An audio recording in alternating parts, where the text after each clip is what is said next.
The more I achieve my goals, the emptier I feel on the inside. Why is this so? The more I achieve my goals, the emptier I feel on the inside. Why is this so? So this person may achieve goals, and then I feel the more goals I achieve, the more emptier I feel from the inside. So I think this question relates to the previous question that I've just responded to, because I feel like this person has this craving for these goals, probably because this person wants these goals to serve a specific purpose. You want these goals to fill an empty space within you. You feel like if I can achieve this goal, I would be more complete. If I could achieve this goal, I would feel more worthy. If I could achieve this goal, I would feel more valuable. If I could achieve this other goal, I would feel more confident. If I could achieve this other goal, I would feel this, I would feel that, I would believe this, I would believe that. Now, this could be the problem to our friend here. And let me say this. The desire to achieve more, the desire to have more, that craving to achieve greater, to achieve bigger, to climb higher, is always deeply rooted in what we call the egoic identity. It's the egoic desires. It's the ego which is desiring these things, the material things.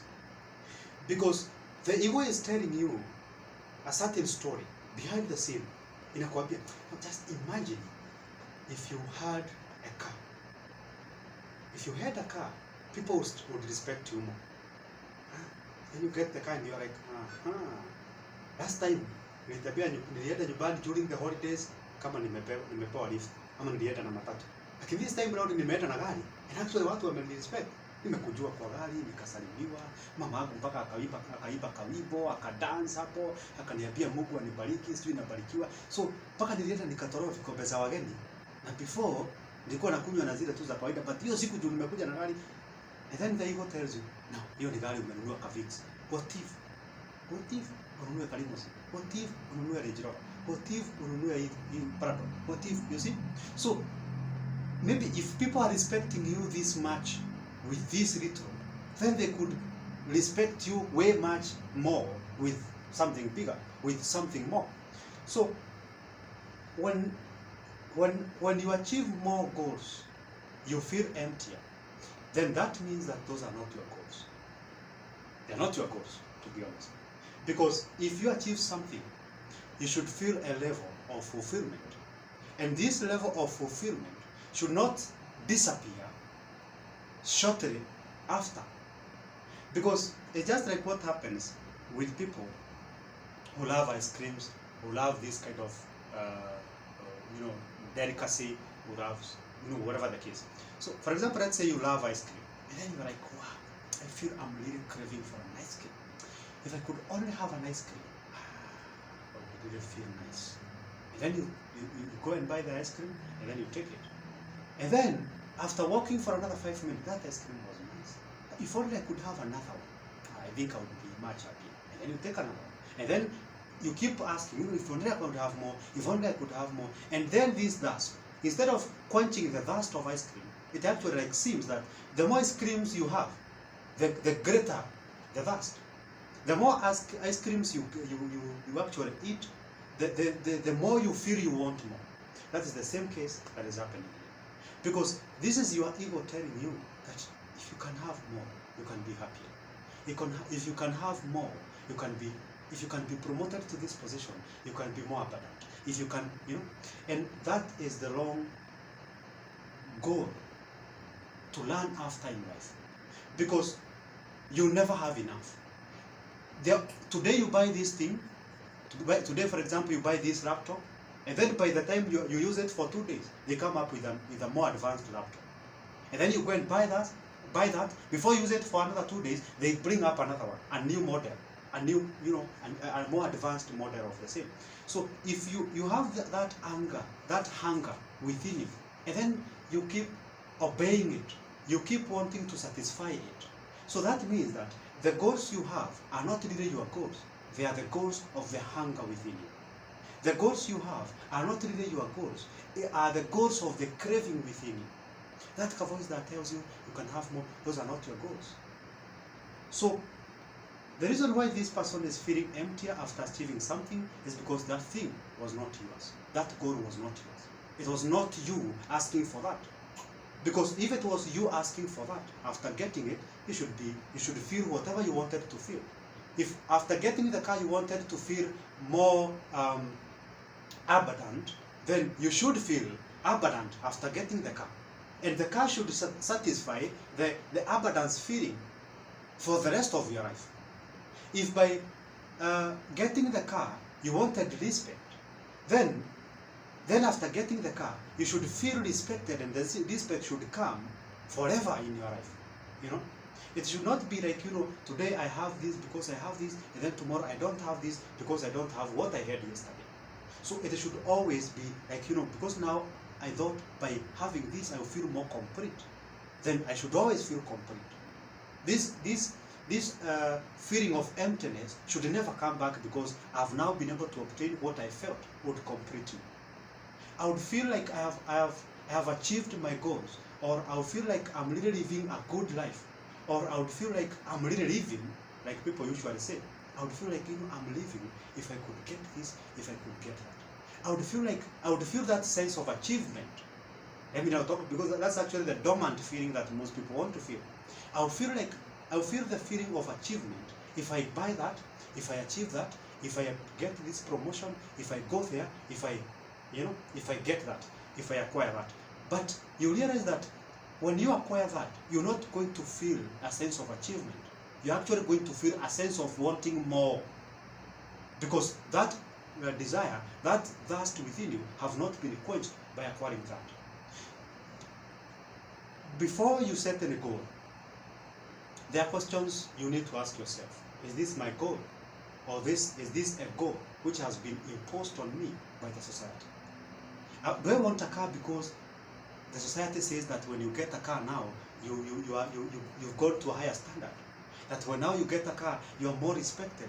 That now when you get a car, you are more this, you are more that. So do I want a car because I wanted to serve me? Or do I want a car because I wanted to serve the desires of the society?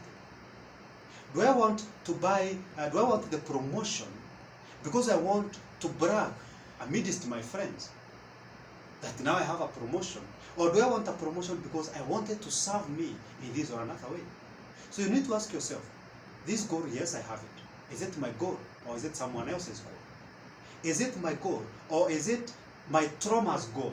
Because even a trauma within you can have a goal.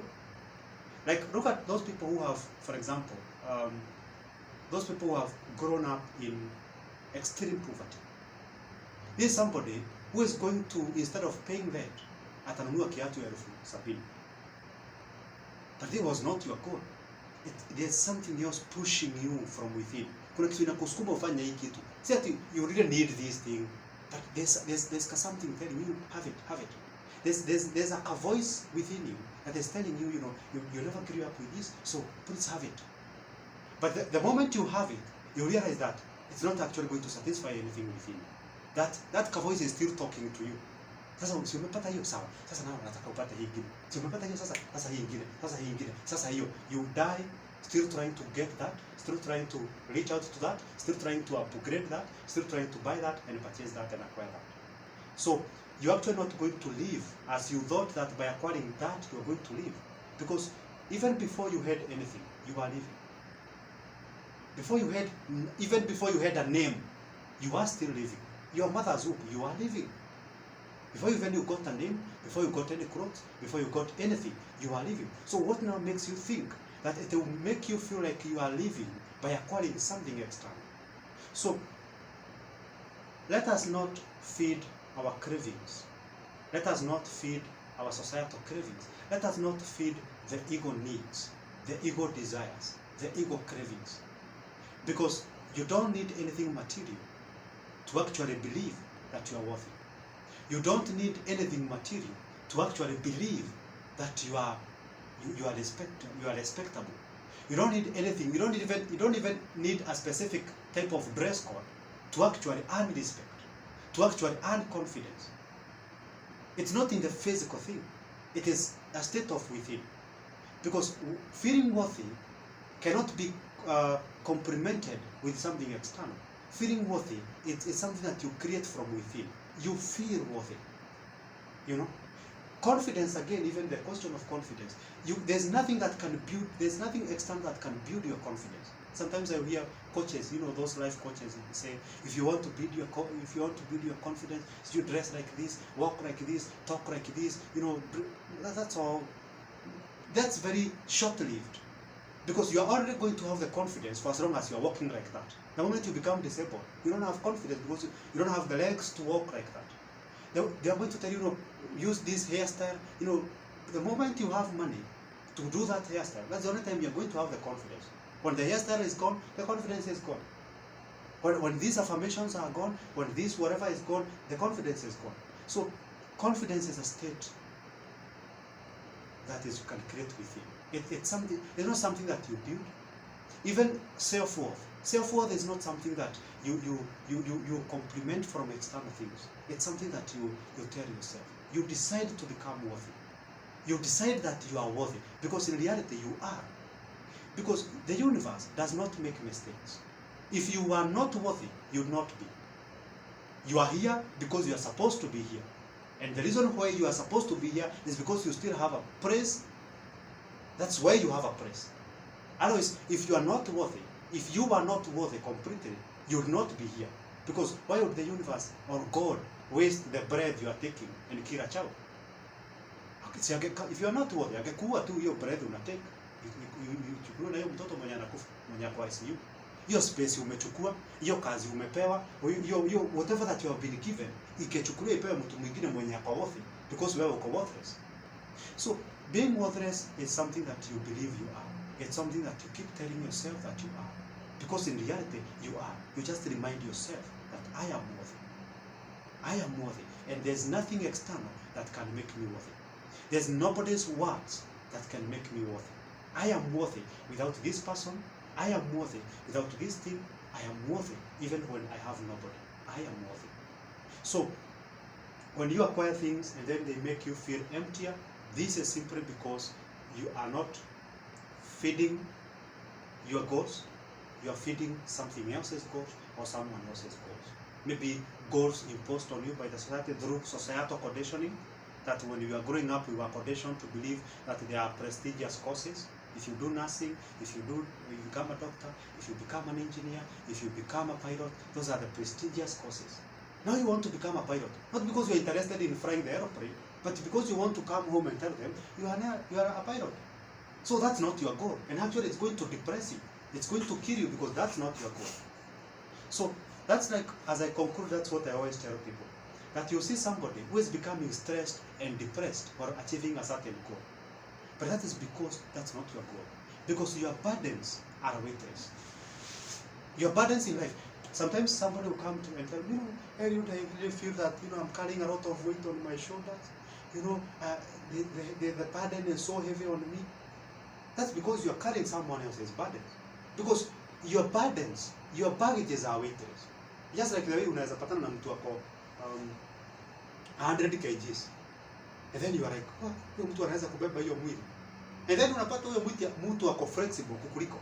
Pahali wewe unaenda unaenda yeye anaruka. Unaona ameruka juu ya fence na ameenda the other side. And you are thinking that person akona uzito mingi, unashanga huyu mtu anaweza, because hiyo ni weight yake. That's your weight is weightless. It is only heavy on someone else's shoulder. So if what you are carrying, if the burdens you are carrying, they are heavy on your shoulders, that's because that's not your weight. You are carrying the societal weight. You are carrying the relationship weight because the relationship says you should, because the relationship demands.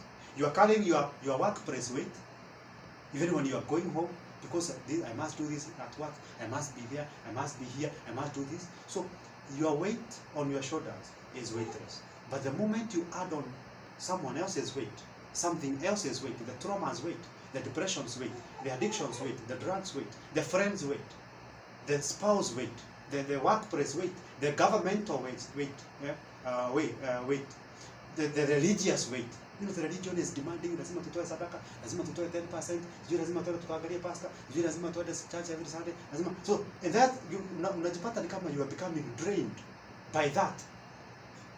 You know, unafeel ni kama, you know, if I go to church, if I do everything that the church is saying, nafisikia tu nimechoka. I feel drained. That's because you're not supposed to be doing that.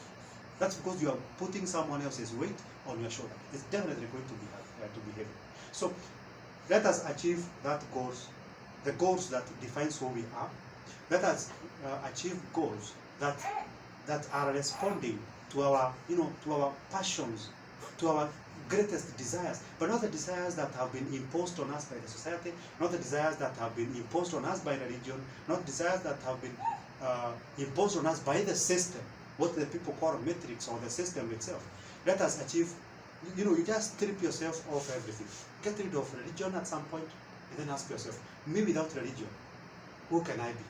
Me without the societal conditioning, who can I be? Me without this political stuff, who can I be? Me without this friend's influence, without the spouse influence, who am I? The moment now you get rid of all those things and you stay in a state whereby it's just you, then you'll be able to discover who you are without the societal noise of who you should be, without the friends competition and venye wanatesa kwa mtandao. Without that, and then you ask yourself, who can I be without all this competition, without all this comparison, without all this societal noise telling me this is what I should be, at this particular age I should be dating, at this particular age I should be financially stable. Without all this noise, who am I? And then you meet that person, and then now you'll be able to make the right decisions, and you will never achieve a goal which will make you feel empty.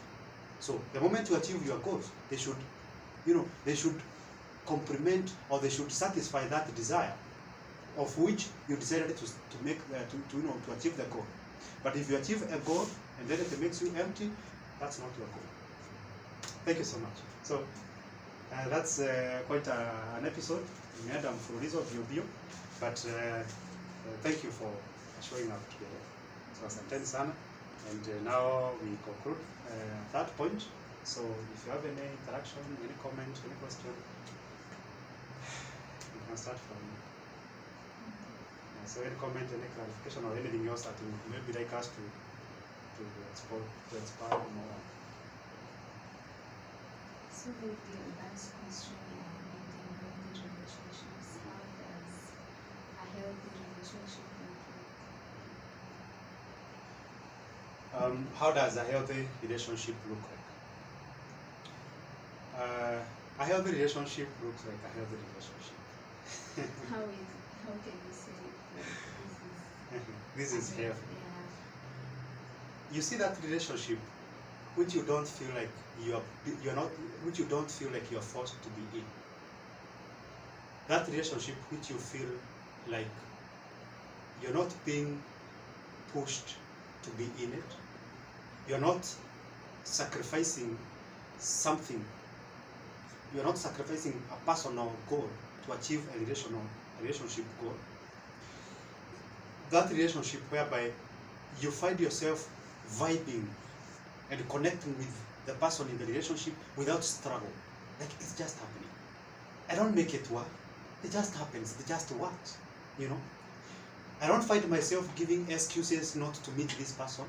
I don't find myself giving excuses not to be with this person. Like I'm longing to be with this person. That's a healthy relationship. A healthy relationship which is building you. You're not building the relationship. The relationship is building you. The relationship is making you better. You get into a relationship and you get out of it worse than you got in. That's a toxic relationship. That's not a healthy relationship. Because every relationship is supposed to build you. It's supposed to give you a platform of growth. So if a relationship is taking from you more than you are taking from it, that's not a good relationship. That relationship is dangerous for you. So the nature of a healthy relationship is that kind of a relationship which is freely happening without being forced, it's, you are longing to be in the relationship, you are longing to meet these people. There's that complementing of each other in the relationship. You just feel like, it's not that I cannot do without the relationship. That's another aspect. Because again, if this relationship is that kind whereby you feel, I just want to be in this relationship because I cannot be without it, then that's actually a toxic relationship. If you're in a relationship whereby you feel you cannot function without, if you have to do anything, you have to refer to the relationship. You have to seek permission from the relationship. If anything has to happen in your life, you have to involve the people in the relationship. That there's no freedom. You don't have freedom to operate as an individual. Like, you must be in the relationship, then that's not a healthy relationship. Again, a healthy relationship is that kind whereby you can walk in and out as you please. Like, hujafungiwa hapo. You're not enslaved there. You are free to walk out. You are free to sign out of the relationship anytime that you want. If you feel it's not working for you, if you feel there's not what I prefer, there's not something that I want, you can sign out anytime. That's a healthy relationship. A healthy relationship gives you room for growth. A healthy relationship allows you to be yourself. Most importantly, it allows you to be yourself. You don't join the relationship and abandon who you are. You don't join a relationship and abandon who you wanted to be and then become that other person. Or now you conform to the group rules and forget your personal rules. You conform to the group principles and you forget yourself, you forget your own principles. That's not a healthy relationship. You should exist in a relationship as an individual, not as a group. That I'm here with you in the relationship, but apart from the relationship, I am. You see, I can be able to operate as an individual. That this relationship is not like a jail for me. It is giving me the freedom to spread my wings, to be me, to express myself, to be selfish.